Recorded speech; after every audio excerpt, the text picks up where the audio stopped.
వ్యాసావతారము యొక్క సందేశాన్ని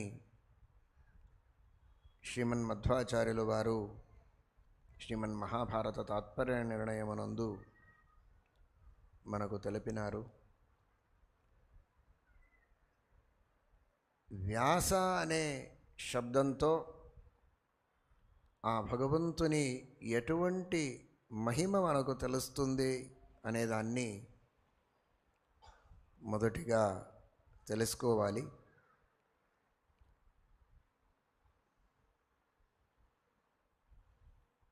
యాదవార్యులు కరావలంబన స్తోత్రమునందు శ్రీమన్మధ్వాచార్యులు గీతాభాష్యంలో చెప్పిన ఆ అర్థాన్ని చాలా చక్కగా చెప్తారు.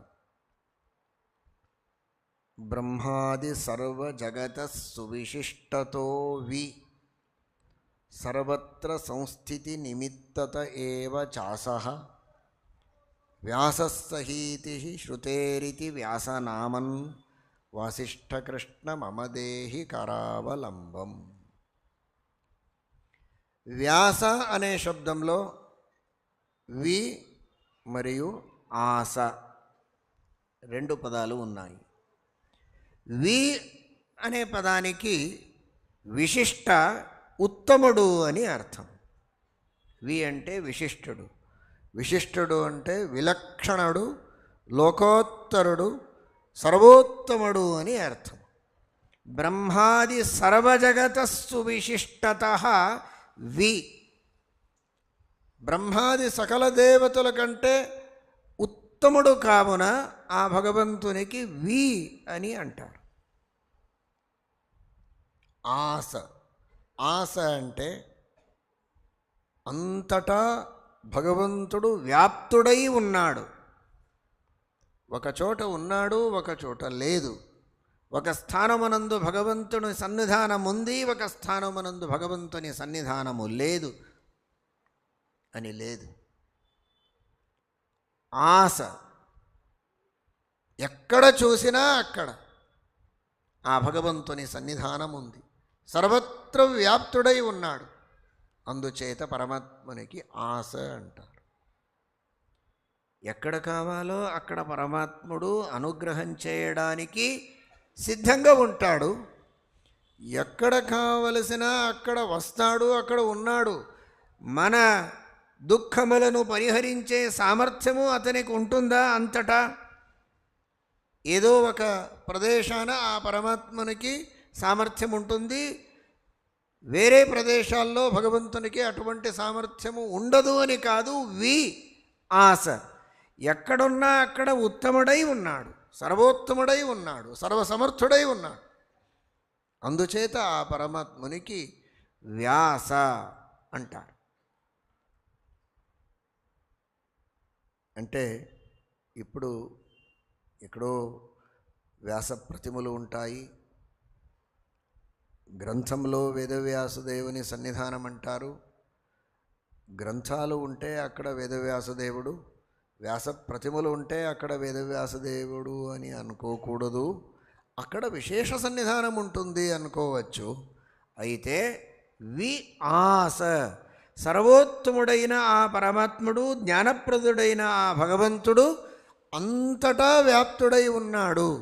ఎక్కడ కావాలో అక్కడ ఆ భగవంతుణ్ణి స్మరిస్తే అనుగ్రహం చేయడానికి పరమాత్ముడు మనకు అక్కడ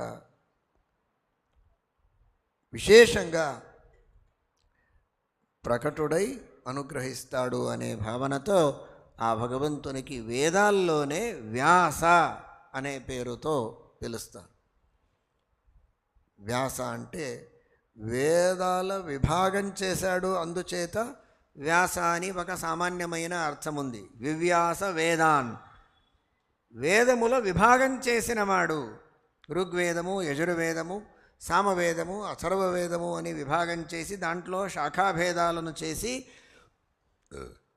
ఎవరికైతే శక్తి లేదో అటువంటి వారికి సమగ్రమైన వేదముల అధ్యయనం చేయడానికి కాకపోయినా ఆ వేదముల స్వస్వశాఖ అధ్యయనం చేయవలసింది అంత అయినా కనీసం చేయాలి అని చెప్పడానికి వేదముల విభాగం చేసి ఇచ్చినాడు కావున ఆ భగవంతునికి వ్యాస అంటారు. అది ఒక అర్థం ఉంది. అది కాక వ్యాస అనే దానికి ఇది ముఖ్యమైనటువంటి అర్థము అని శ్రీమన్మధ్వాచార్యులు చెప్పినారు.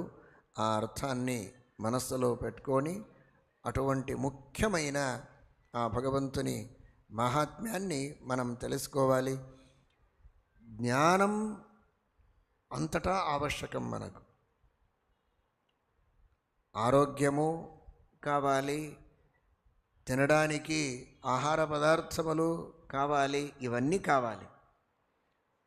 ఒకవేళ ఆహార పదార్థం దొరకకపోయినా, రేపు వస్తుంది ఏకాదశి ఉపవాసం, ఆహారం లేదు కదా, ఆహారం లేనిదే ఉండవచ్చు. అవశ్యంగా ఆహారం కావాలి అని లేదు. ఆ మనోధైర్యం కావాలి అనే ఏకాదశి ఉపవాసం ఒక పద్ధతి ప్రాచీనులు శాస్త్రంలో చెప్పినారు, భగవంతుడే ఆదేశించినాడు.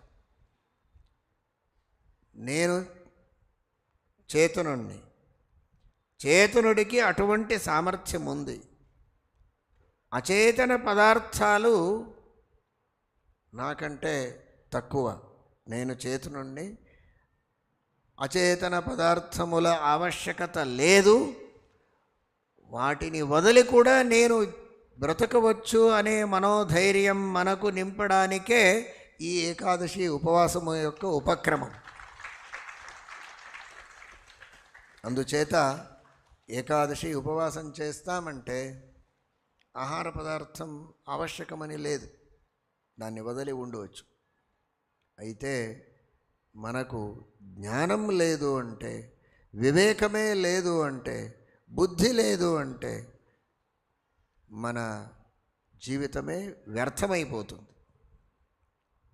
అది ఏ రోజున్నా ఏ స్థలమున్నా అక్కడ మనకు జ్ఞానము ఆవశ్యకం. అందుచేత ఆ జ్ఞానప్రదుడైన ఆ భగవంతుని ఆవశ్యకత మనకు అంతటా ఉంది. అందుచేత వేదవ్యాసదేవ రూపంతో భగవంతుడు ఎక్కడ కావాలో అక్కడ జ్ఞానం అనుగ్రహించడానికి సర్వత్ర వ్యాప్తుడై ఉన్నాడు అనే అనుసంధానం మనకు ఉండాలి. ఆ అనుసంధానం చేస్తూ వేదవ్యాసదేవుని చరిత్రం తెలుసుకొద్దాము. శ్రీకృష్ణార్పణం.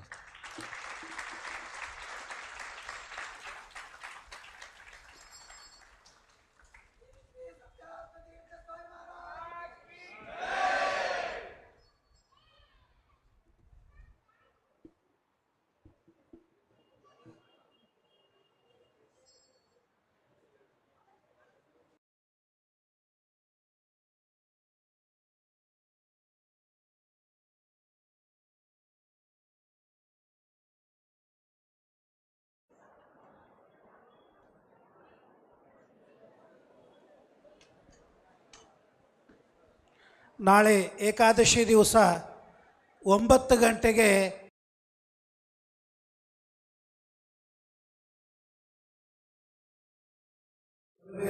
ಸಾಯಂಕಾಲ ಉಪನ್ಯಾಸ.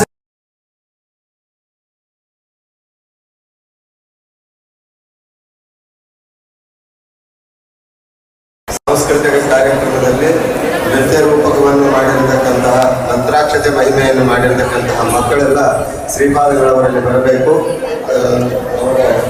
ಶ್ರೀಪಾದಗಳವರ ಮಂತ್ರಾಕ್ಷತೆಯನ್ನು ಸ್ವೀಕಾರ ಮಾಡಿ ಮಂತ್ರಾಕ್ಷತೆಯ ಮಹಿಮೆಯ ಒಂದು ಅಭಿನಯದ ಫಲವಾಗಿ ಅವರು ಮಂತ್ರಾಕ್ಷತೆಯನ್ನು ಪಡಿಬೇಕು ಅಂತ ಹೇಳಿ ಕೇಳಿಕೊಳ್ತೇನೆ. ಬೇಗ ಬರಬೇಕು.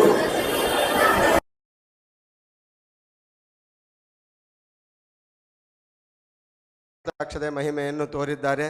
ಅದು ಮಂತ್ರಾಕ್ಷತೆ ಮಹಿಮೆಯಾಗಿ ಪರಿವರ್ತಿತವಾಗಿದೆ. ನಾಳಿನ ದಿವಸ ಹರಿಕಥಾಮೃತ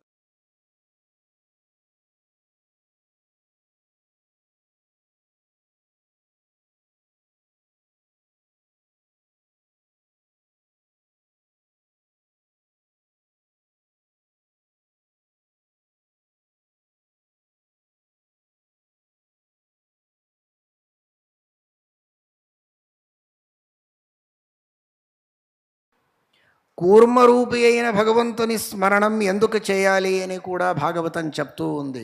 కూర్మో హరిర్మాం నిరయాదశేషాత్. ఈనాడు ఒకటి కాదు, రెండు కావు,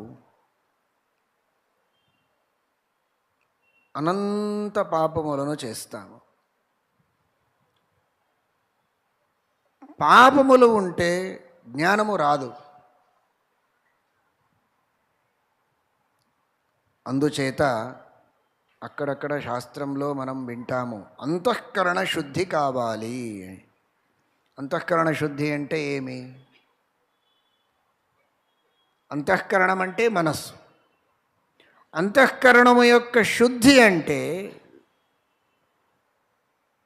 ఏది శుద్ధి? అశుద్ధి ఏమి, శుద్ధి ఏమి? పాపమే అశుద్ధి. ఆ పాపము యొక్క శోధనం చేయాలి అంటే పుణ్యం కావాలి. పుణ్యంతో పాపాన్ని శుద్ధం చేయవచ్చు. ఆ పాపముల పరిశోధనం చేయడానికి కూర్మరూపి అయిన భగవంతుని అనుగ్రహం కావాలి. కూర్మో హరిర్మాం నిరయాదశేష. నిరయము అంటే నరకము.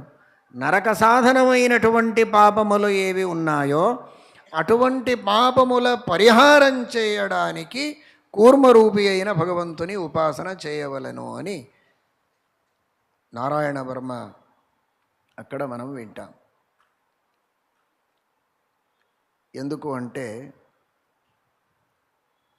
సత్కర్మములను చేస్తే మనకు పుణ్యం వస్తుంది. పుణ్యం వలన పాపము యొక్క పరిహారము. పాపమే అశుద్ధి, పుణ్యము జలమున్నట్టు, శుద్ధమైనటువంటి జలము. ఆ పరిశుద్ధమైనటువంటి పుణ్యమైనటువంటి జలంతో పాపమైనటువంటి అశుద్ధిని మనం పరిహరించవచ్చు.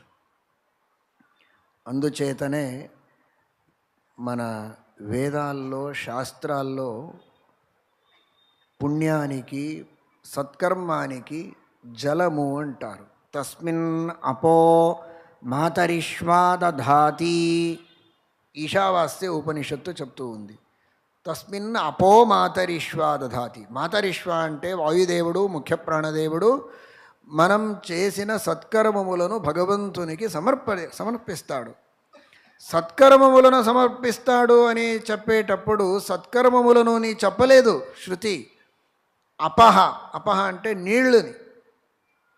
నీళ్లు సమర్పిస్తాడు అని అర్థం.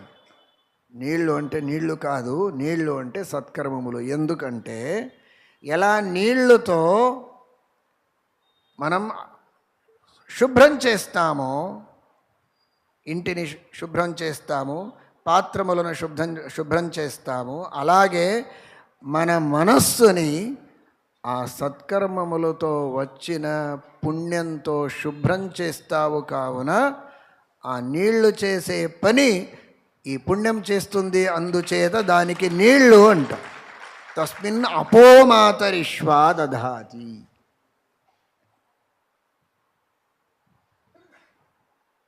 అందుచేత ఆ సత్కర్మములను చేయాలి. ఆ సత్కర్మములను చేస్తే పుణ్యం వస్తుంది. అందుచేతనే హరివంశంలో, మహాభారత తాత్పర్య నిర్ణయంలో కూడా కూర్మ అంటే కర్మాభిమాని పుష్కర అని చెప్తారు. కూర్మస్వామి భగవంతుడు వేరు. ధన్యాశ్చర్య పర్వంలో కూర్మ అంటే కర్మాభిమాని అయిన పుష్కర. ఆ పుష్కర దేవత కర్మాభిమాని దేవత, అతనికి కూర్మ అంటారు. ఎందుచేత? తృతీయ అతిశయే ఉన్నట్టు కర్మాభిమాని, అందుచేతనే అతడు కూర్మ. అంటే కూర్మ సత్కర్మానికి ప్రేరణ చేసే ఒక దేవత పుష్కర. ఆ పుష్కర దేవతలో అంతర్యామి అయిన భగవంతునికి కూర్మ అంటారు. పుష్కర కూడా కూర్మ. ఆ కూర్మ దేవతలో అంతర్యామి అయిన భారతీరమణ ముఖ్య ప్రాణాంతర్గత భగవంతుడు కూడా కూర్మ. ఆ పుష్కర దేవత ఏం చేయిస్తాడు? సత్కర్మములను చేయిస్తాడు.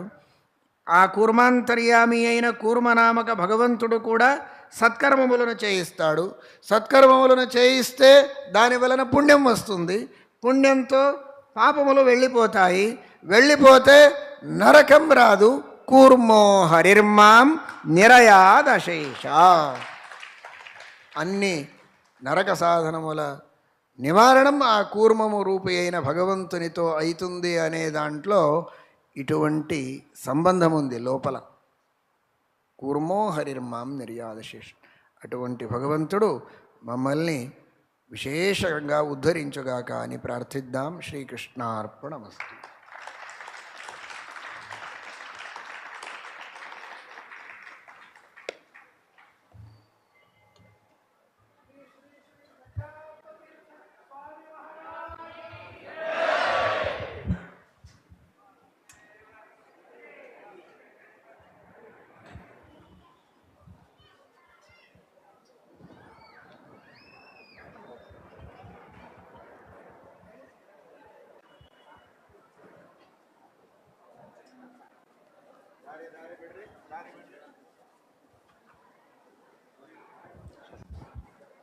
ಹಾದಿ ದಾರಿ ದಾರಿ ಹಾದಿ ಹಾದಿ ಬಿಡಬೇಕು ದಯಮಾಡಿ. ದಾರಿ ಹಾದಿ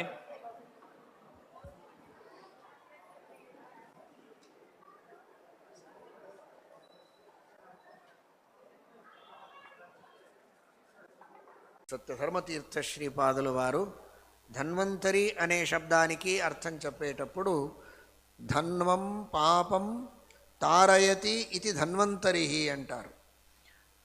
రోగములకు మూలమైనటువంటి కారణము పాపము.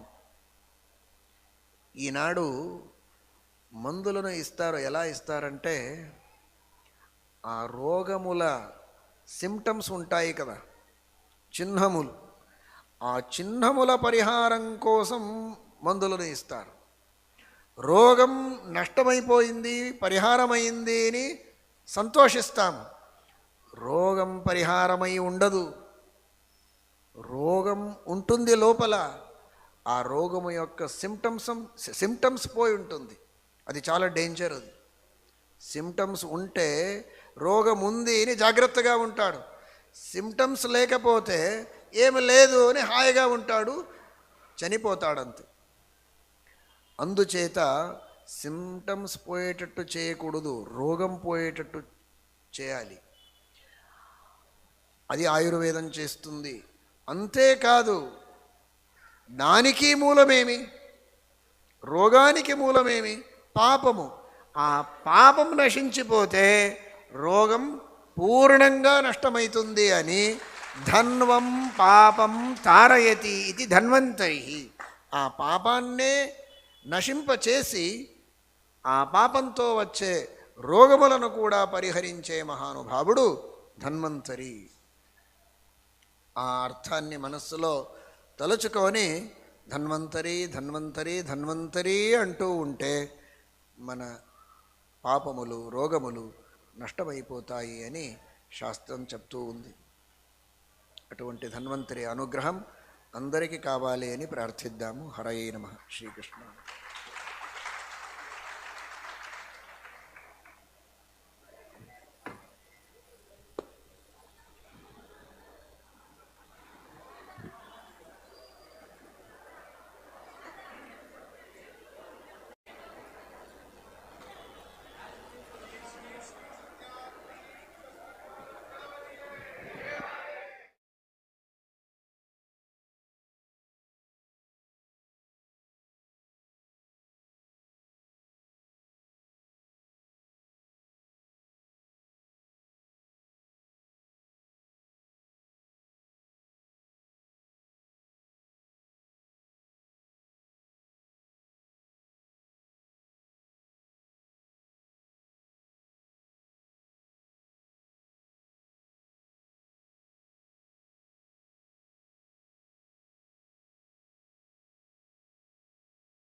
ಪರಿಚಯದ ಕಾರ್ಯಕ್ರಮವನ್ನು ಮಾಡಿಸ್ತಾ ಇದೆ ಬೆಳಗ್ಗೆ 8 ಗಂಟೆಗೆ.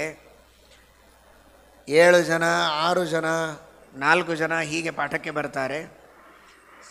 ಮಕ್ಕಳಿಗೆ ಸಂಧ್ಯಾವಂದನವನ್ನು ಕಲಿಸಿಕೊಡಬೇಕು ಅಂತ ಅಪೇಕ್ಷೆ. ಸಂಧ್ಯಾಹೀನ ಅಶುಚಿರ್ನಿತ್ಯಂ ಅನರ್ಹ ಸರ್ವಕರ್ಮಸು. ಸಂಧ್ಯಾವಂದನ ಮಾಡದೇ ಇದ್ದರೆ ಯಾವ ಸತ್ಕರ್ಮಗಳನ್ನು ಮಾಡುವ ಅಧಿಕಾರವೂ ಇರೋದಿಲ್ಲ, ಬ್ರಾಹ್ಮಣ್ಯವೇ ಇರೋದಿಲ್ಲ. ಅಂತಹ ಅವಶ್ಯಕವಾದ ಸಂಧ್ಯಾವಂದನವನ್ನು ಮಾಡಿಸಬೇಕು ಅಂದರೆ ಆ ಸಂಧ್ಯಾವಂದನವನ್ನು ಕಲಿಸುವ ಆಚಾರ್ಯರು ತಾವೇ ಕನ್ನಡಿ ಮುಂದೆ ಕುಳಿತು ತಮಗೆ ತಾವೇ ಪಾಠ ಹೇಳಿಕೊಳ್ಳುವಂತಹ ಸಂದರ್ಭ ಬಂದಿದೆ. ಇಷ್ಟು ಜನರಿಗೆ ಉಪನಯನವಾಗಿರುತ್ತದೆ. ನಿಮ್ಮ ಮಕ್ಕಳು ಬೇಕಾದಷ್ಟು ಜನ ಇದ್ದಾರೆ, ಪರಿಚಯದವರಿರ್ತಾರೆ. ಬೆಳಿಗ್ಗೆ 7 ಗಂಟೆಗೆ ಸಂಧ್ಯಾವಂದನದ ಪಾಠ, 8 ಗಂಟೆಗೆ ಸರ್ವಮೂಲದ ಪಾಠಗಳಿಗೆ ಅವಶ್ಯವಾಗಿ ಹೆಚ್ಚಿನ ಸಂಖ್ಯೆಯಲ್ಲಿ ಬರಬೇಕು. 37 ಗ್ರಂಥಗಳನ್ನು ಆಚಾರ್ಯ ರಚನೆ ಮಾಡಿದ್ದಾರೆ. ಒಂದು 37 ಸಂಖ್ಯೆಯ ಜನರು ಇಂತಹ ಭಾಗ್ಯನಗರದೊಳಗಿಲ್ಲ ಅಂದರೆ ಬಹಳ ಕಷ್ಟ. ಅವಶ್ಯವಾಗಿ ಬಂದು ಗ್ರಂಥಗಳ ಪರಿಚಯ ಜಿಜ್ಞಾಸೆಯಿಂದ ಮಾಡಿಕೊಂಡು ಸಂಧ್ಯಾವಂದನವನ್ನು ಮಕ್ಕಳಿಗೆ ಕಲಿಸಿ ನೀವೆಲ್ಲ ಅದರ ಸಾರ್ಥಕತೆಯನ್ನು ಪಡೆಯಬೇಕು. ಅದರಂತೆ ದಾಸ ಸಾಹಿತ್ಯದ ಅನೇಕ ಕಾರ್ಯಕ್ರಮಗಳು ನಡೀತಾ ಇವೆ. ಅದರಲ್ಲಿಯೂ ಭಾಗವಹಿಸಿ ದಾಸ ಸಾಹಿತ್ಯವನ್ನು ಕೇಳಿ ಆನಂದಪಟ್ಟು ಹರಿವಾಯು ಗುರುಗಳ ಅನುಗ್ರಹಕ್ಕೆ ಪಾತ್ರರಾಗಿ. ಚಂದ್ರಿಕಾ ಭಜನಾ ಮಂಡಳಿ ಬೆಂಗಳೂರು ಅವ್ರ ಹೆಸರು ಕರಿತೀನಿ. ಒಬ್ಬೊಬ್ಬರಾಗಿ ಬಂದು ಶ್ರೀಪಾದ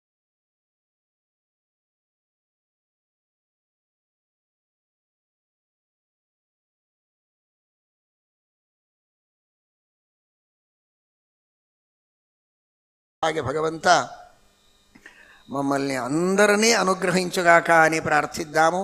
ఎందుచేత అంటే ఇన్ఫార్మల్గా భగవంతుని మహిమని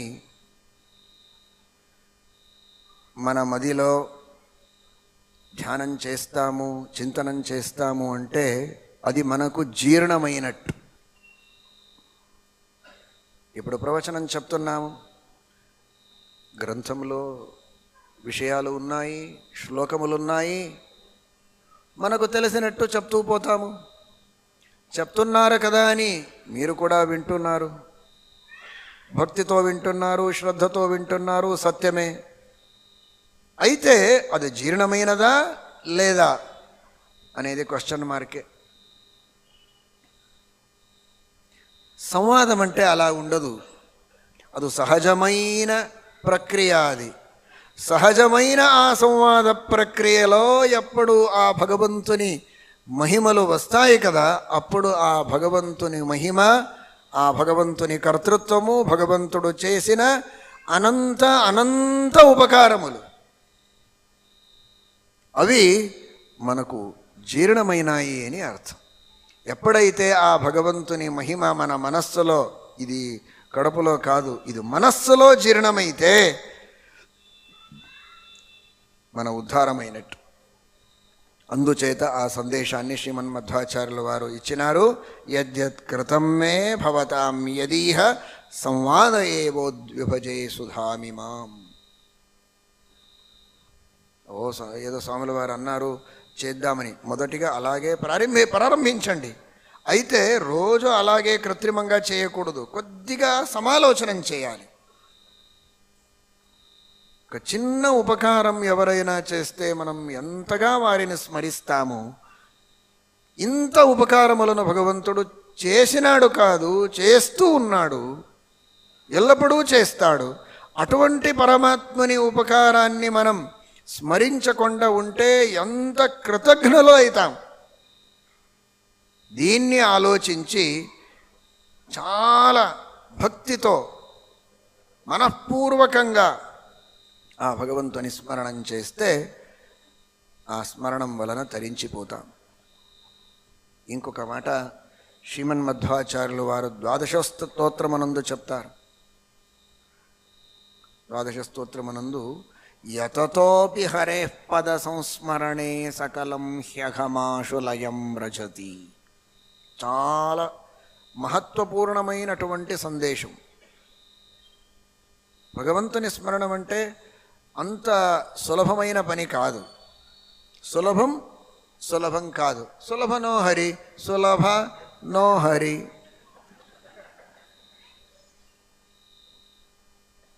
చాలా కష్టమే. ఎందుకంటే మన మనస్సులో ఏ వాసనలు ఉన్నాయి, ఏ సంస్కారాలు ఉన్నాయి, అవి అనాది కాలంతో వస్తూ ఉన్నాయి. వాసనా సర్వవస్తూనాం అనాది మనసి స్థితా. అనాది కాలం నుండి అనంత వాసనలు, సంస్కారాలు మన మనస్సులో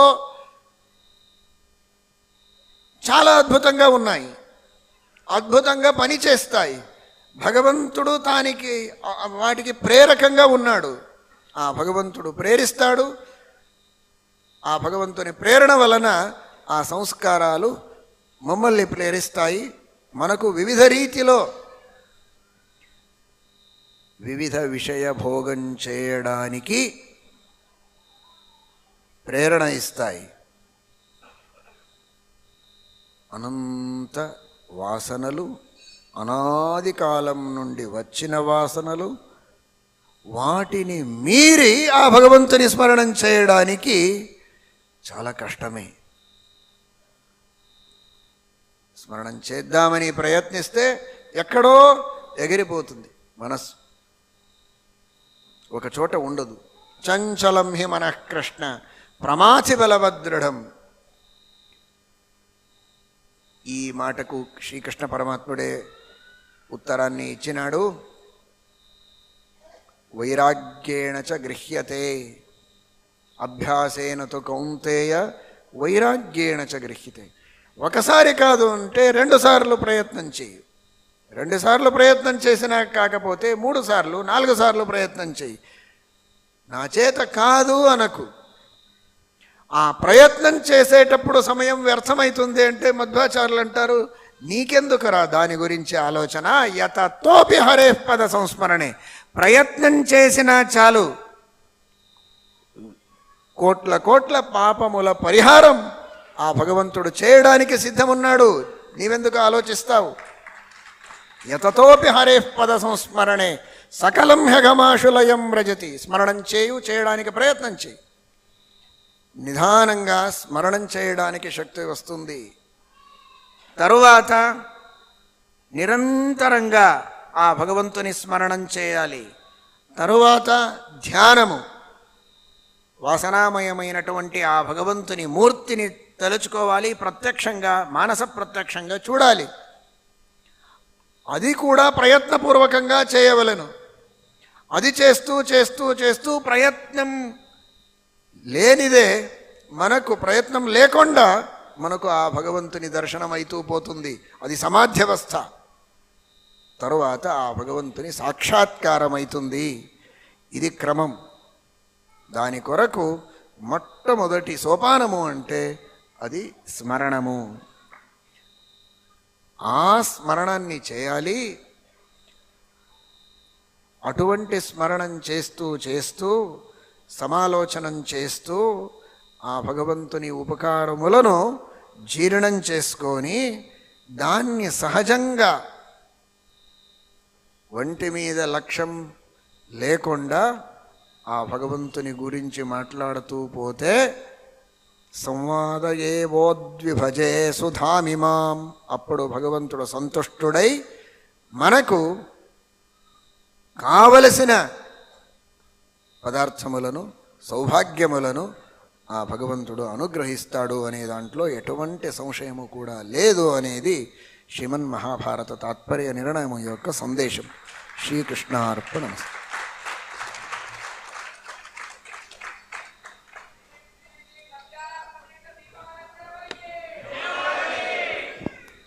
ಸ್ವಾಮಿಗಳವರ ಈ ಪ್ರವಚನವನ್ನು ನಾವು ನಿರಂತರವಾಗಿ, ನೀವು ಮನೆಗೆ ಹೋಗಿ ಮತ್ತೆ ಪ್ರವಚನವನ್ನು ಕೇಳ್ರಿ, ಒಂದು ಸಲ ಅಲ್ಲ, ಚೆನ್ನಾಗಿ ಕೇಳಿದಾಗ ಅವರ ಅರ್ಥ ಏನು ಅನ್ನೋದು ಅರ್ಥವಾಗ್ತದೆ. ಆದ್ದರಿಂದ ಎಲ್ಲರೂ ಇದರ ಒಂದು ಚಿಂತನವನ್ನು ಮಾಡಬೇಕು. ಎಲ್ಲರಲ್ಲಿ ಒಂದು ಸೂಚನೆ, ಒಬ್ಬರು ಬೆಳಿಗ್ಗೆ ಬೆಳ್ಳಿಯ ನೀಲಾಂಜನ ಸೆಟ್ ಕಳೆದುಕೊಂಡಿದ್ದಾರೆ, ನಿಮ್ಗೆ ಯಾರಿಗಾದರೂ ಸಿಕ್ಕರೆ ಆಫೀಸ್ದಲ್ಲಿ ಕೊಡಬೇಕು. ಇನ್ನೊಂದು ಸೂಚನೆ, ಅನೇಕರು ನಾನಾ ವಿಧವಾದ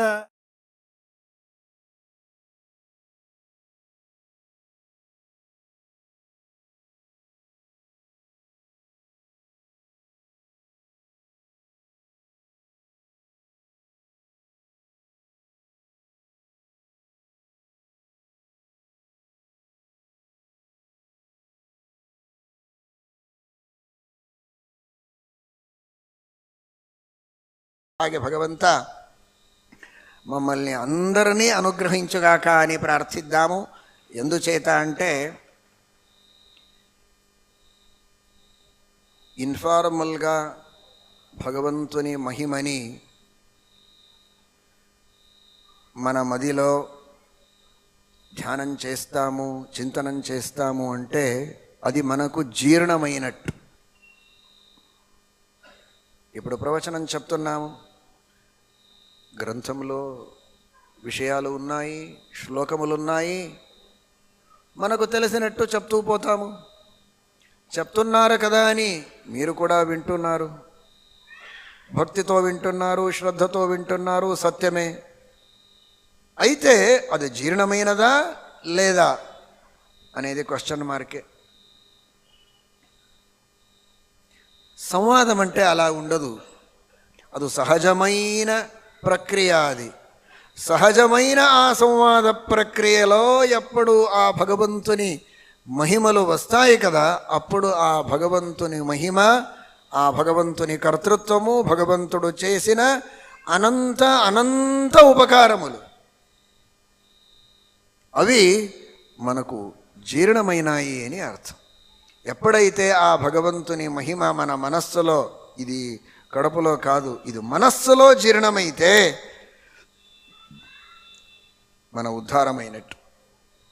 అందుచేత ఆ సందేశాన్ని శ్రీమన్మధ్వాచార్యుల వారు ఇచ్చినారు.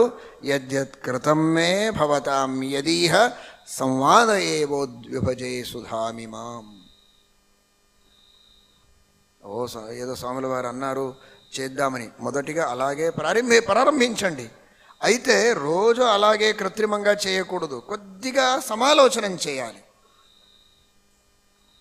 ఒక చిన్న ఉపకారం ఎవరైనా చేస్తే మనం ఎంతగా వారిని స్మరిస్తామో, ఇంత ఉపకారములను భగవంతుడు చేసినాడు కాదు, చేస్తూ ఉన్నాడు, ఎల్లప్పుడూ చేస్తాడు. అటువంటి పరమాత్మని ఉపకారాన్ని మనం స్మరించకుండా ఉంటే ఎంత కృతజ్ఞులు అవుతాం. దీన్ని ఆలోచించి చాలా భక్తితో మనఃపూర్వకంగా ఆ భగవంతుని స్మరణం చేస్తే ఆ స్మరణం వలన తరించిపోతాం. ఇంకొక మాట శ్రీమన్మధ్వాచార్యులు వారు ద్వాదశ స్తోత్రమనందు చెప్తారు. ద్వాదశ స్తోత్రమనందు యతతోపి హరే పద సంస్మరణే సకలం హ్యఘమాశు లయం రజతి. చాలా మహత్వపూర్ణమైనటువంటి సందేశం. భగవంతుని స్మరణం అంటే అంత సులభమైన పని కాదు. సులభం కాదు. సులభ నో హరి, సులభ నో హరి.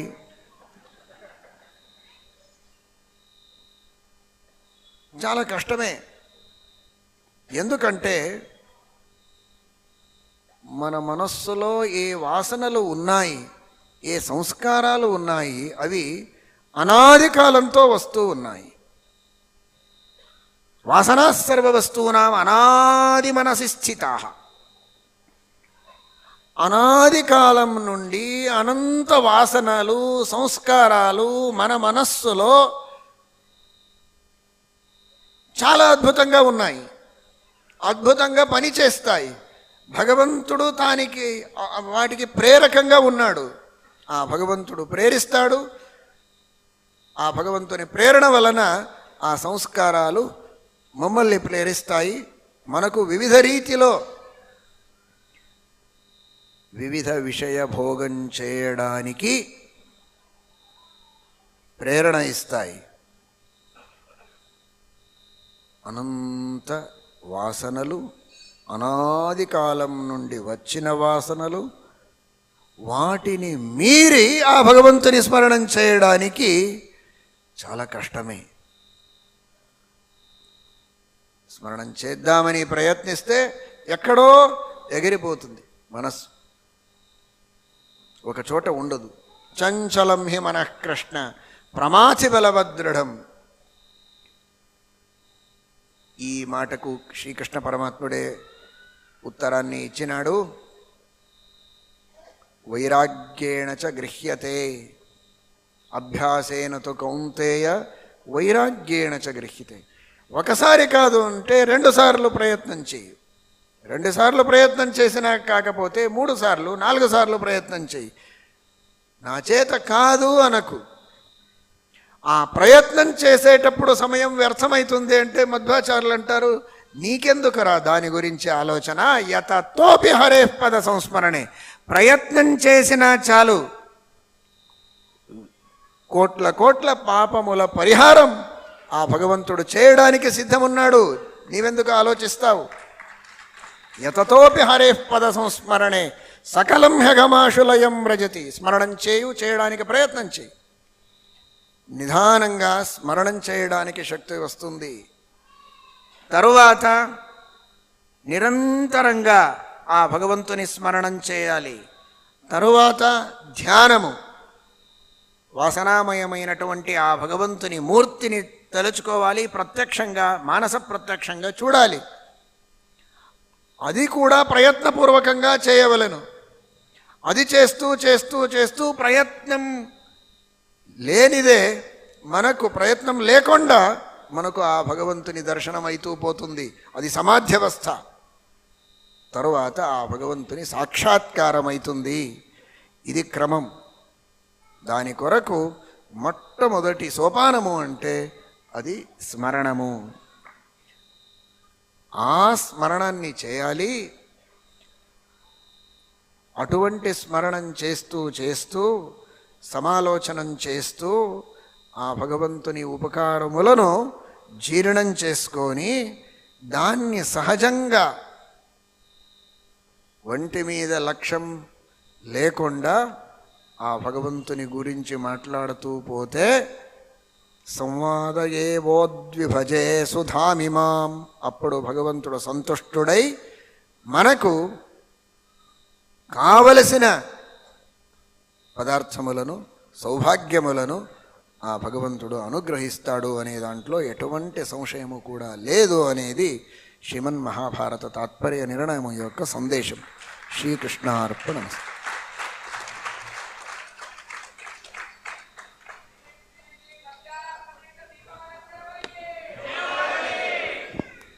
ಸ್ವಾಮಿಗಳವರ ಈ ಪ್ರವಚನವನ್ನು ನಾವು ನಿರಂತರವಾಗಿ, ನೀವು ಮನೆಗೆ ಹೋಗಿ ಮತ್ತೆ ಪ್ರವಚನವನ್ನು ಕೇಳ್ರಿ. 1 ಸಲ ಅಲ್ಲ, ಚೆನ್ನಾಗಿ ಕೇಳಿದಾಗ ಅವರ ಅರ್ಥ ಏನು ಅನ್ನೋದು ಅರ್ಥವಾಗ್ತದೆ. ಆದ್ದರಿಂದ ಎಲ್ಲರೂ ಇದರ ಒಂದು ಚಿಂತನವನ್ನು ಮಾಡಬೇಕು. ಎಲ್ಲರಲ್ಲಿ ಒಂದು ಸೂಚನೆ, ಒಬ್ಬರು ಬೆಳಿಗ್ಗೆ ಬೆಳ್ಳಿಯ ನೀಲಾಂಜನ ಸೆಟ್ ಕಳೆದುಕೊಂಡಿದ್ದಾರೆ, ನಿಮ್ಗೆ ಯಾರಿಗಾದರೂ ಸಿಕ್ಕರೆ ಆಫೀಸ್ದಲ್ಲಿ ಕೊಡಬೇಕು. ಇನ್ನೊಂದು ಸೂಚನೆ, ಅನೇಕರು ನಾನಾ ವಿಧವಾದ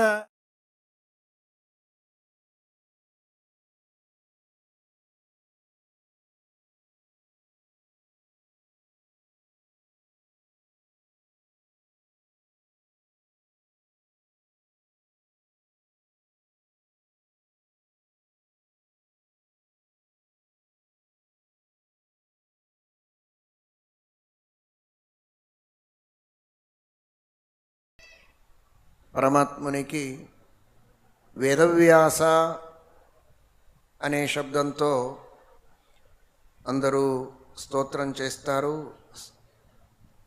నామ సంకీర్తనం చేస్తారు. ఒక అభిప్రాయాన్ని మనం అర్థం చేసుకున్నాము. వి అంటే సర్వోత్తముడు, ఆస అంటే అంతటా వ్యాప్తుడై ఉన్నవాడు అని. దానితో పాటు వేదవ్యాస అని ఉంది. వేద వ్యాస, వేదముల విభాగం చేసినవాడు అని, వేదముల విస్తారం చేసినవాడు అని కూడా అర్థం. విభాగము ఒక రీతిలో విస్తారీకరణమే. వేద విభాగం చేయటమే వేద విస్తారకరణము అని కాదు. మహానుభావులైన విద్యాధీశ తీర్థులు వాక్యార్థ చంద్రిక అనే గ్రంథమునందు చెప్తారు, విస్తారం చేయడం అంటే వేద నిర్ణాయకమైనటువంటి బ్రహ్మసూత్రముల రచనం చేయడం, వేదోపబృంహకులైన ఇతిహాస పురాణాదుల నిర్మాణం చేయడం, వేద విభాగం చేయడం, ఇవి 3 కూడా వేద విస్తారీకరణమే వ్యస్తారి గోసంతతి అని మహానుభావులైన శ్రీమత్ టీకాకృత్పాదులు చెప్పినారు. వేదముల విస్తారం చేసినారు వేదవ్యాసదేవులు అని. వేదముల విస్తారం చేయడం అంటే ఏమి? చిన్న పుస్తకాన్ని చింపి విస్తారం చేయడమా? విస్తారం చేయడం అంటే ఏమి? వేదార్థ నిర్ణయం చేయడం, బ్రహ్మసూత్రముల నిర్మాణం, దృష్టాంతపూర్వకంగా వేదాల్లో చెప్పిన తత్వములను స్థిరీకరణం చేయడం ఇతిహాస పురాణములతో. ఇవన్నీ చేసినారు కావున వేదవ్యాసులు అని శ్రీమత్ టీకాకృత్పాదుల విద్యాధీశ తీర్థుల వ్యాఖ్యానానుసారంగా ఆ వేదవ్యాస అనే శబ్దానికి మనం అర్థం తెలుసుకోవచ్చు. ఆ భగవంతుడు వేదాభిమాని దేవత ఎవడు? గరుడదేవుడు. పంచరాత్రాది పౌరుషేయ గ్రంథములకు శేషదేవుడు అభిమాని దేవత. వేదశాస్త్రాలకు అపౌరుషేయమైనటువంటి వేదములకు గరుడదేవుడు అభిమాని దేవత అని ఋగ్భాష్యమునందు శ్రీమన్మధ్వాచార్యుల వారు చెప్పినారు. అందుచేత వి అంటే గరుడు, వేద అంటే వేదాలు, వేదవి అంటే వేదములకు అభిమాని అయిన గరుడదేవుడు అని అర్థం. వేదవి. వేదవ్యాస అంటే ఆ గరుడుని మీద కూర్చొని ఆ భగవంతుడు వేదములకు నేనే స్వామి అయి ఉన్నాను అని చూయిస్తాడు. భగవంతుడు గరుడారూఢగా వస్తాడు కదా. గరుడ వాహనం చూడడానికే మీరు ఎక్కువ సంఖ్యలో వెళ్తారు తిరుమలకు. అది ఎందుచేత అని ఎవరికి తెలియదు. గరుడ వాహనం ఉంది, గరుడోత్సవము అని లక్ష సంఖ్యలో భక్తులు అక్కడ వెళ్ళి దర్శనం చేసుకుంటారు. అది ఎందుచేత? మన సంస్కృతికి, మన భారతీయ పరంపరకు, ఈ సనాతన ధర్మానికి, అనాది సత్సంప్రదాయ పరంపరా ప్రాప్తమైనటువంటి ఈ సనాతన ధర్మానికి మూలమైనటువంటి బునాది అంటే అదే వేదాలు. అటువంటి వేదముల సాకార మూర్తి ఆ వేదాభిమాని దేవత అంటే గరుడు. ఆ గరుడుని మీద సమస్త వేద ప్రతిపాద్యుడు నేనే, ఇంక ఎవడూ కాడు అని చూయించడానికి భగవంతుడు గరుడని మీద కూర్చొని ఆ దిగ్విజయ యాత్ర చేస్తాడు కదా. ఆ దర్శనం చేయడం మహాభాగ్యము అని. సమస్త వేద ప్రతిపాద్యుడు భగవంతుడు, సర్వశాస్త్ర ప్రతిపాద్యుడు భగవంతుడు. మన భారతీయ సంస్కృతిలో అతి మూలమైనటువంటి గ్రంథములు, ధర్మగ్రంథములు ఏవి ఉన్నాయో వాటికి ముఖ్య ప్రతిపాద్యుడు అంటే భగవంతుడే అనే అనుసంధానము ఆ ప్రసంగాన వస్తుంది అని ఆ ప్రసంగం చూడడానికి ఈ భక్త సమూహం అక్కడ వెళుతుంది. పరంతు ఇదే తెలియదు. దీన్ని తెలుసుకోవాలి, తలుచుకోవాలి. అందుచేత వేద వి ఆస, వేదవ్యాస, వేదాభిమాని అయిన గరుడుని మీద విశేషంగా విరాజమానుడు ఆ భగవంతుడు కావున వేదవ్యాస అని ఆ భగవంతునికి పిలుస్తారు. వేద అంటే జ్ఞానము అని కూడా అర్థం. ఇప్పుడే చెప్పినట్టు వేదాలు ఉన్నాయి, మనకు జ్ఞానం రాకపోతే ఫలమేమిటి? అందుచేత వేద అంటే జ్ఞానము. ఆ వేదములను ఎవరైతే విశిష్టులు, ముక్తి యోగ్యులు, సజ్జనులు, అటువంటి జీవాల్లో ఆ శుద్ధమైనటువంటి శాస్త్రానికి సంబంధించిన జ్ఞానమును భగవంతుడు ఆశ అని స్థాపన చేస్తాడు. కావున ఆ భగవంతునికి వేద వి ఆస. ఏ భగవంతుడు ఆ వేదము యొక్క జ్ఞానాన్ని ఉత్తమ ముక్తియోగ్యులైనటువంటి భక్తాల్లో ప్రతిష్టాపన చేస్తాడో శాస్త్రములతో, అటువంటి భగవంతుడు వేదవ్యాసుడు అని ఆ భగవంతుణ్ణి మనం స్మరిద్దాం. హరే నమః. శ్రీకృష్ణ.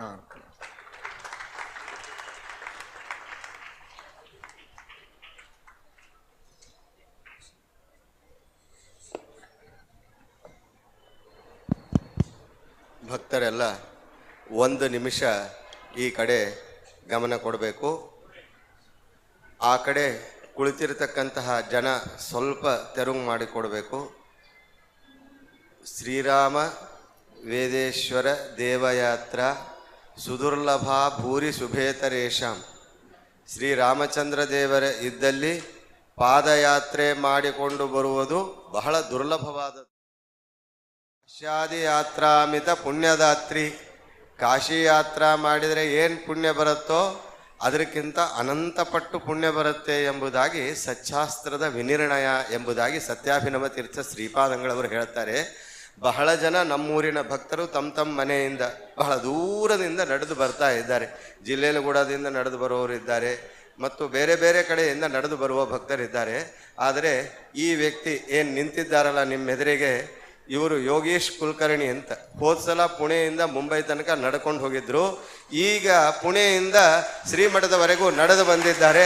ನಡೆದು ಬಂದು ಆ ಪಾದಯಾತ್ರೆಯನ್ನು ಸ್ವಾಮಿಗಳ ಪಾದಾರವಿಂದಗಳಲ್ಲಿ ಸಮರ್ಪಣೆ ಮಾಡ್ತಾ ಇದ್ದಾರೆ.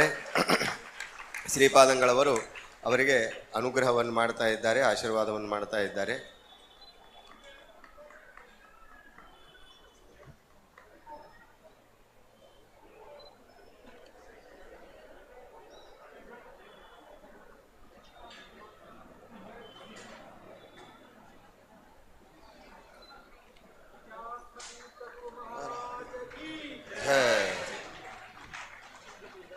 ತೊಟ್ಲು ಪೂಜಾ ಆಗತ್ತೆ.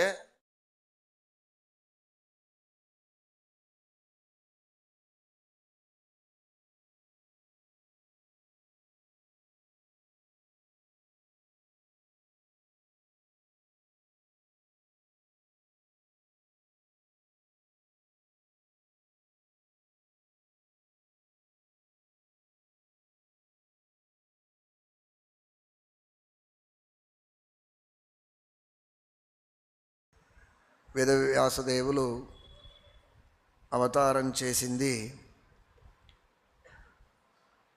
సత్యవతి ఎప్పుడైతే యమునా నది దాటిస్తూ ఉంటుందో అప్పుడు అవతారం చేసినారు. ఉత్తారణం చేసేటప్పుడు అది కూడా ఒక సంకేతము. వేదవ్యాసదేవులు అవతారం చేసిందే మమ్మల్ని ఈ సంసారం అనే మహా నది నుండి ఉద్ధారం చేయడానికి, ఉత్తారణం చేయడానికే వారి అవతారం. మా అవతారమే దీనికోసము అని చూయించడానికి అటువంటి ప్రసంగమనందు వారి అవతారం చేసినారు. అలాగే వారు అవతారం చేసేటప్పుడు అంతటా మంజు ఉండే అని చెప్పారు. పరాశర ఋషి స్వయంగా దాన్ని నిర్మించినారు. అది కూడా ఎందుకు అంటే ఆ మంజు అంటే అదే అజ్ఞానము. అంతటా అజ్ఞానం ఉంది. ఆ అజ్ఞానాన్ని పరిహరించడానికి వీరి అవతారమని చూయించడానికి అంతటా ఆ నీహారము మంజు ఉన్నప్పుడు దాన్ని పరిహరించడానికి వేదవ్యాసదేవుల అవతారమని సూచన ఈ ప్రసంగంతో మనకు వారు చూయిస్తున్నారు. పురాణంలో, ఇతిహాసంలో ఏ ఘటనలు ఉంటాయి, వాటికి విశేషమైనటువంటి అర్థము, రహస్యము ఉంటుంది అని మనం అర్థం చేసుకోవచ్చు. ఆ యమున సహజమైన ఆ యమునా నది యొక్క రంగ వర్ణము అది కృష్ణవర్ణం, నల్లటి వర్ణము. అటువంటి వర్ణం కలిగిన ఆ యమునా నది మధ్యలో వీరు ప్రాదుర్భవించినారు. అంటే ఆ కృష్ణవర్ణము కూడా దేని యొక్క సంకేతము అంటే అది కృష్ణవర్ణము అంటే దోషము, కాలుష్యం, కామక్రోధ లోభ మోహ మద మాత్సర్యములు, ఇటువంటి దోషముల మధ్యలో మనమందరూ ఉన్నాము. అజ్ఞానము నిహారంగా మంజు ఉండవలే ఉంది. అటువంటి ప్రసంగంలో వేదవ్యాసదేవులు అవతారం చేసి మన దోషములను, అజ్ఞానాది అన్ని దోషములను కూడా పరిహరించి మమ్మల్ని ఉద్ధరించడానికి వారు అవతరిస్తున్నారు అనేదాన్ని దీనితో మనకు చూయిస్తారు. అటువంటి వేదవ్యాసదేవుల విశేషమైన స్మరణం చేసి ఉత్తమమైనటువంటి జ్ఞానం, భక్తి, వైరాగ్యాన్ని మనం పొందాము అని ప్రార్థిద్దాము. హరయే నమః. శ్రీకృష్ణ అర్పణమస్తు.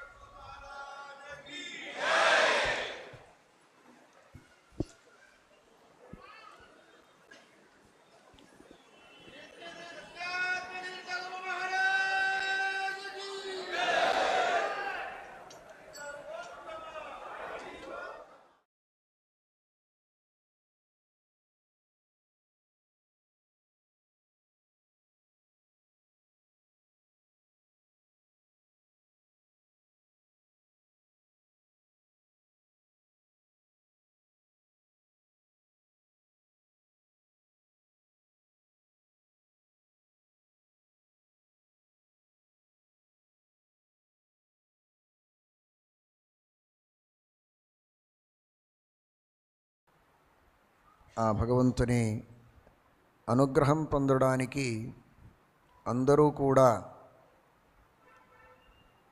విశేషంగా పాటించవలసిన ముఖ్యమైనటువంటి 2 దీక్షలను మనస్సులో చాలా దృఢంగా తెలుసుకోవాలి. ఒకటి అంతర్దీక్ష, రెండవది బాహ్యదీక్ష. అంతర్దీక్ష మరియు బాహ్యదీక్ష ఇవి 2 కూడా చాలా ముఖ్యమైనటువంటివి. దాంట్లో అంతర్దీక్ష అతి ప్రధానము. అయితే బాహ్యదీక్ష అప్రధానమని వదలకూడదు, అది కూడా ఆవశ్యకమే. తారతమ్య దృష్టితో చూస్తే అంతర్దీక్ష చాలా ముఖ్యం. అదేమి అంటే అయం సర్వేష్టదాతామే సర్వారిష్ట నివారకః సర్వోత్కృష్టోయమేవైకః తదీయోహం సమేపతిః. ఈ భావన ఉంది కదా మనస్సులో, దృఢమైన ఈ భావనకు అంతర్దీక్ష అంటారు. ఏమది? అయం సర్వేష్టదాతామే. మనందరికీ రకరకాల అపేక్షలు ఉంటాయి. కొందరికి పెళ్ళి కావాలి, సంతానం కావాలి, డబ్బులు కావాలి, ఇల్లు కావాలి, పిల్లలు కావాలి, రకరకాల అపేక్షలు. రకరకాల అపేక్షలు ఉన్నవారికి వేరే వేరే దేవతల ఉపాసనం చేయవలను అని శాస్త్రంలో చెప్పబడినది. ఇంద్రదేవుడు ఉన్నాడు, బృహస్పతి, అశ్విని దేవతలు, కుబేరుడు, చంద్రుడు, వరుణుడు, వేలాది మంది ఉన్నారు దేవతలు. వారి ఉపాసనం చేసి వారి వారి ఇచ్ఛానుసారంగా ఫలములను పొందవచ్చు అని చెప్పినారు. అయితే చివరికి శ్రీమద్భాగవతం చెప్తూ ఉంది, అకామ సర్వకామో వా మోక్షకామ ఉదారధీహి తీవ్రేణ భక్తియోగేన యజేత పురుషం పరం. ఏ కామన ఉన్నా శ్రీమన్నారాయణుని ఉపాసన చేయు, కావలసిన ఇష్టార్థము నీకు హస్తగతమవుతుంది. పురాణాల్లో, శాస్త్రాల్లో వేరే వేరే దేవతల ఉపాసన చెప్పినారు, లేదని కాదు. అయితే వారందరూ కూడా అస్వతంత్రులు. వారి ఉపాసన చేసిన వారు వెళ్ళి భగవంతుని పాదార విందమునందు ప్రార్థన చేసి ఆ భగవంతుని అనుగ్రహంతో ఆ ఫలాన్ని మనకు అందిస్తారు. అందుచేత ముఖ్యంగా మనకు ఆ ఫలాన్ని కటాక్షించే మహానుభావుడు ఎవడు అంటే శ్రీమన్నారాయణుడే. అయం సర్వేష్టదాతామే.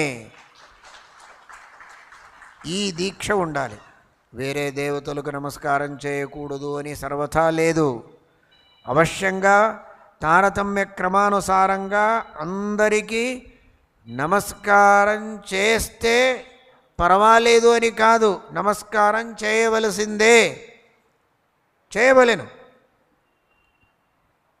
ఆ దేవతల అనుగ్రహం లేకపోతే వారు మమ్మల్ని నరక సాధనం చేసి నరకానికే పంపిస్తారు అని భాగవత తాత్పర్యంలో శ్రీమన్మధ్వాచార్యుల వారు చెప్తారు.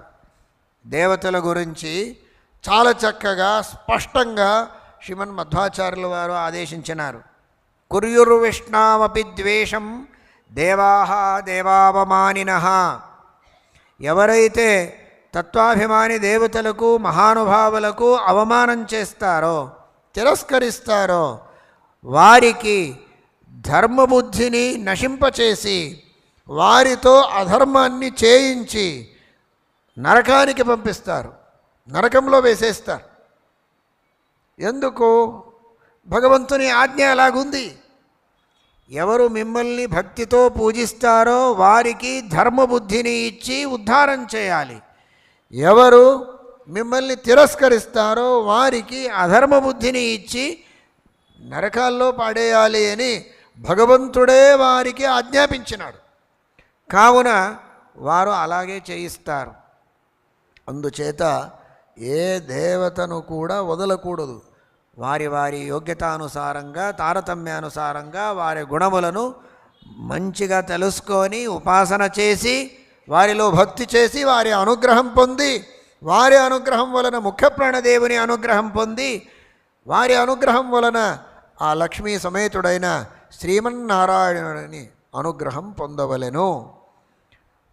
చివరికి మన ఇష్టార్థములను మనకు కటాక్షించే మహానుభావుడు ఆ నారాయణుడే. ఈ విశ్వాసం మనకు ఉండాలి. అయం సర్వేష్టదాతామే. ఈ సర్వేష్టదాత అనేదానికి రెండు అర్థాలు. ఒకటి, సర్వేష్టదాత అంటే అన్ని ఇష్టములను ఆ భగవంతుడు మనకు అనుగ్రహిస్తాడు అని. అన్ని ఇష్టములను అని ఒకటి. రెండవది, అందరికీ ఇష్టములను, సర్వేష్టదాతామే. సర్వ ఇష్టదాత, అందరికీ ఇష్టాన్ని అనుగ్రహించేవాడు ఆయనే అని. అంటే మనం ఎవరికి అడుగుతామో, ఎవరికి ప్రార్థన చేస్తామో వారికి ఇష్టాన్ని అనుగ్రహించేవాడు కూడా భగవంతుడేని. గురువులకు ప్రార్థన చేస్తాము, గురువులు వారి గురువులకు, దేవతలకు వారు ముఖ్యప్రాణదేవునికి ప్రార్థన చేస్తారు కదా. సర్వ వీరందరికీ ఇష్టములను ఇచ్చేవాడు అనుగ్రహించేవాడు ఆ భగవంతుడే. అందుచేత ఆ భగవంతున్నే సర్వోత్తమత్వేన స్మరిస్తూ మనం భజించాలి అని చెప్తారు. అయం సర్వేష్టదాతామి సర్వారిష్ట నివారకః. అరిష్టాలు, కష్టాలు, దుఃఖాలు, నష్టాలు ఉన్నాయి చాలా. ఈ భ్రష్ట మనుజులకు కష్టములు, నష్టములు యథేష్టంగా ఉన్నాయి. అటువంటి కష్టములను, నష్టములను ఈ భ్రష్టులు ఎలా పరిహరించుకోవాలి అంటే ఆ భగవంతుని నామస్మరణం, అది చాలు. నామ సంకీర్తనం. నామ సంకీర్తనం యస్య సర్వపాప ప్రణాశనం ప్రణామో దుఃఖ శమనః తం నమామి హరింపరం. ఆ భగవంతుని నామ సంకీర్తనాన్ని చేస్తే, భక్తితో ఒక నామాన్ని పలికితే చాలు, కోట్ల కోట్ల పాపముల పరిహారాన్ని ఆ భగవంతుడు చేస్తాడు. నామ సంకీర్తనం యస్య సర్వపాప ప్రణాశనం. మీరు చేస్తారా? మిమ్మల్ని తిడతాము, ఇలాగే సభలో కూర్చొని యథేష్టంగా తిడతాను, ఏదేదో. తర్వాత మీకు చాలా కోపం వస్తుంది. కోపం వచ్చిన తర్వాత మీ పేరు తెలుసు నాకు, నీ పేరు ఇది, నీ పేరు ఇది, పేరు చెప్పేస్తాను. మీకు కోపం శాంతమవుతుందా? మంచిగా తిట్టించుకొని యథేష్టంగా మీ పేరు వింటే మీకు సంతోషమవుతుందా? నా పేరు ఎందుకు తీసుకుంటావు, నీకు అధికారమే లేదు అని కోపంతో వాపస్ తిడతారా మమ్మల్ని? భగవంతుని కారుణ్యం చూడండి. అనంత వేదములతో ఉపదేశం చేసినవాడు భగవంతుడు, వేదవ్యాస రూపంతో, హయగ్రీవ రూపంతో. ఈ శరీరాన్ని మనకు అనుగ్రహించిన తండ్రి, తల్లి, ఉపదేశించిన గురు,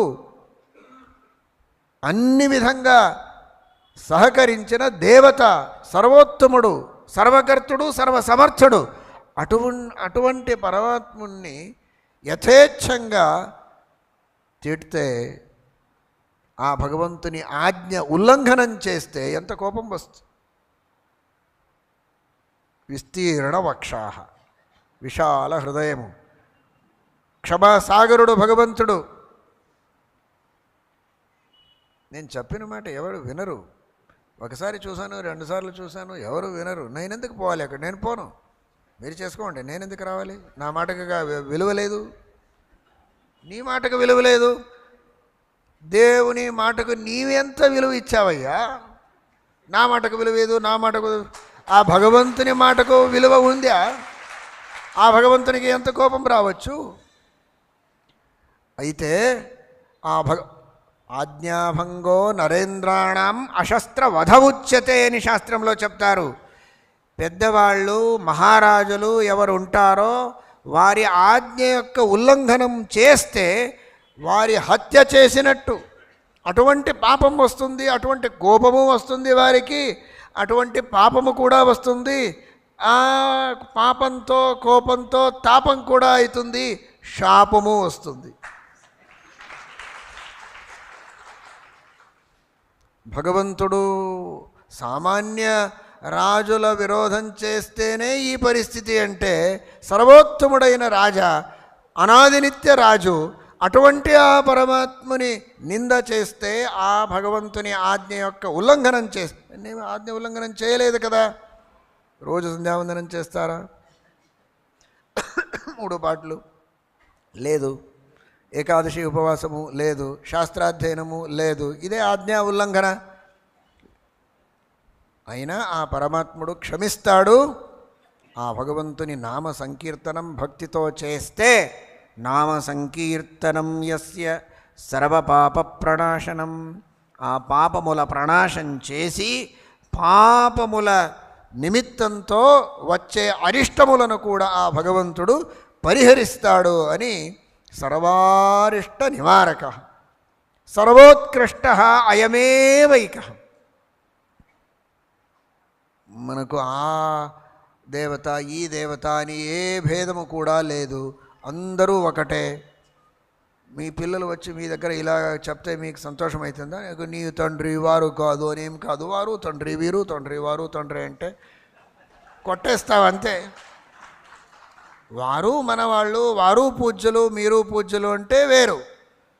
వారు తండ్రి, నీవు తండ్రి, వీరు తండ్రి అంటే దానికి అర్థమేమి? అబద్ధ అర్థం. అందరూ తండ్రి కారు.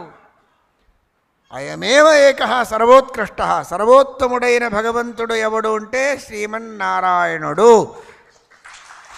ఏకమేవ అద్వితీయం బ్రహ్మ.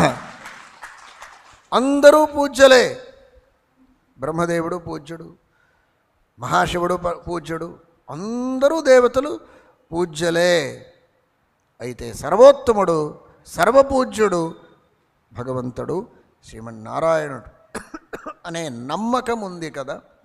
ఇదే అంతర్దీక్ష. శిఖ, సూత్రము, గోపీచందనము, గోపీచందనంతో ముద్రాధారణము, వారి వారి కుల గురువులు ఎవరు ఉంటారో, ఏ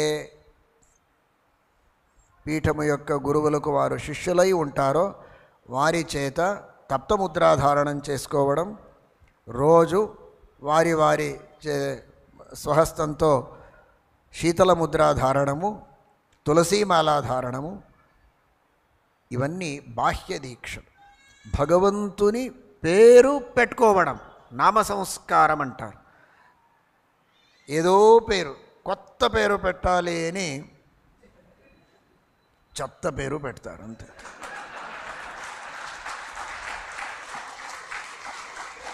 కొత్త కొత్త అని పోకూడదు. భగవంతుని పేరు, భగవద్భక్తుల పేరు పెట్టాలి. కొత్త కొత్త అనే దాంట్లో చాలా ఎక్కువ భారం ఉండకూడదు. కొత్త పేర్లు కావాలి అంటే ఉన్నాయి విష్ణు సహస్రనామాల్లో. వాసుదేవ సహస్రనామం ఉంది, ఆంజనేయ సహస్రనామం ఉంది. భగవద్భక్తుల పేరు పెట్టవచ్చు. అది బదులు ఏదో అబద్ధ పేరు. ఇది నామ సంస్కారము. ఇది బాహ్య దీక్షలో ఒకటి. ఇది నామ సంస్కారం, మంత్ర సంస్కారము. గురువులతో మంత్రోపదేశం తీసుకోవాలి. నరసింహపురాణం చెప్తూ ఉంది, మంత్ర జపం చేస్తే తరించిపోతాడు. జపం చేయకపోయినా గురువుల ముఖంతో 2 మాటలు ఆ మంత్రము యొక్క శ్రవణం చేస్తేనే మహాపుణ్యము అని చెప్తారు. అంతే చేస్తాము అనకండి, జపం కూడా చేయవలసిందే. నరసింహపురాణం ఆ మహాత్మ్యం చెప్తుంది. అటువంటి మహాత్మ్యం ఉంది. అందుచేత ఆ మంత్ర సంస్కారము, తాప సంస్కారము, తప్తముద్రా ధారణము గురువుల దృష్టిలో ఉండాలి. అది ఒకటి ఈక్ష. ఆ గురువుల దృష్టిలో ఉంటే అది ఒక పెద్ద భాగ్యము. అది కూడా ఒక విశేషమైనటువంటి గురువుల అనుగ్రహం పొందడానికి మాధ్యమము అని చెప్తారు.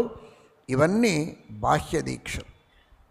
ఇటువంటి అంతర్దీక్ష మరియు బాహ్య దీక్ష, ఈ రెండిటిని ఆ భగవంతుని అనుగ్రహంతో, గురువుల అనుగ్రహంతో పొంది పాటించి ఆ భగవంతుని విశేషమైనటువంటి కృపకు పాత్రలవ్వాలి. హరయే నమః. శ్రీకృష్ణార్పణ.